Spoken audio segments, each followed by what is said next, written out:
এলাকা ইউনিটের জাতীয় সাংবাদিক সংস্থার আয়োজনে ইফতার আয়োজন করা হয়েছে।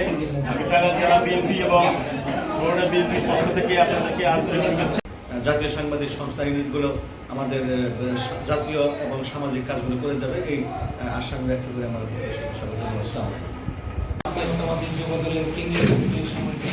বিশেষ অতিথি আমাদের শ্রদ্ধাভাজন মাহিক সাংবাদিক সংস্থা কর্তৃক আয়োজিত আজকের এই পথচারীদের সামগ্রী প্রায় 5 শতাধিক দুস্থদের মাঝে রোজাদারের মাঝে ইফতার সামগ্রী বিতরণ করেছেন।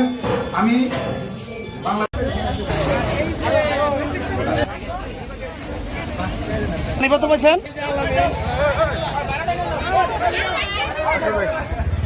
সংস্থার উদ্যোগে যারা আজকে ঘরমুখ আসন্ন ঈদ উল ফিতর উপলক্ষে যারা যাত্রীবাহী যাত্রীরা যাচ্ছেন তাদের মধ্যে আমরা 5 শতাধিক ইফতার বিতরণ করতে সক্ষম হয়েছি।